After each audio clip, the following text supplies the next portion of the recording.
Well, the sprint to the special election in Jersey's Senate race is on. Andrew, where are we now? Well, the filing deadline has passed. It passed at 4 o'clock this afternoon, and the first poll is out since the announcement of the October 16th special election. First up in the August primary for the Democrats, it's Cory Booker's race to lose with a 43-point lead over Congressman Rush Holt, 44 over Congressman Frank Pallone. Assembly Speaker Sheila Oliver was not included in the survey she filed today as well. Why the big lead for Booker? Because nobody seems to know who the other people he's running against are. 3/4 of New Jersey voters say they know Booker, but 2/3 don't know Holt or Pallone enough to form an opinion. 6 in 10 say they don't know the likely Republican nominee, Steve Lonegan. Lonegan, the frontrunner for the Republicans, because nobody else of note is in the race.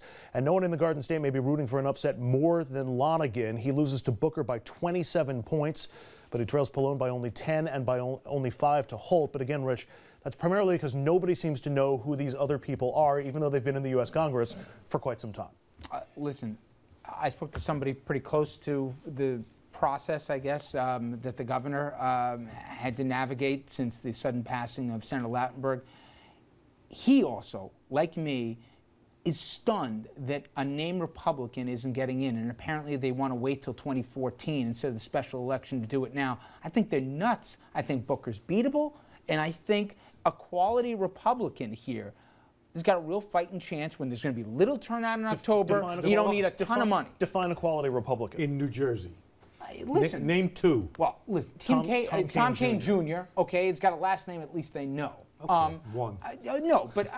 It's a fair point, because that's why national Republicans are so. You want to be a U.S. senator? I think she's got a shot. That's why national Republicans are so upset with Chris Christie. They say you could have elevated somebody to become that name if you had filled the seat until 2014. There would have been court challenges and other headaches for Christie. Chris Christie has taken very good care of Chris Christie in this thing.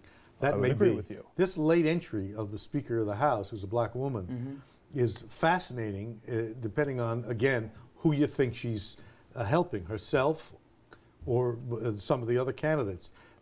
Cory Booker has a history of doing very well and then stumbling. That's the polite word. Well, Dominic, I think it is interesting how many Democrats, whatever they think, if people don't know them, you got 2 sitting representatives getting in, and, as he said, the House Speaker. To me, that says they wouldn't be going through all this if they didn't think now, they don't lose their seats because of the way the calendar falls, so it's low risk, okay? But still, they got to raise money, they got to get out there, and nobody wants to lose by 30 points. It tells me something that they're getting in.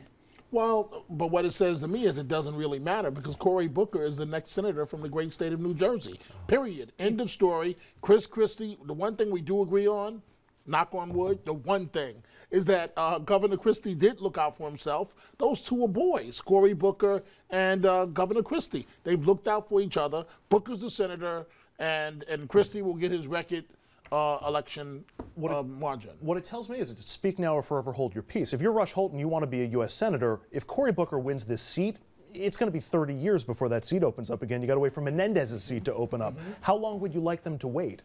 Why not go for it now when it's open? My only argument, Andrew, is shouldn't the same apply to Republicans? This is their best chance now. Instead of running in a general next year, we got more people voting. They polled. There's no chance. Yeah, I guess you're right. All right, we come back. We'll get into Richard's favorite subject, Shelley Silver.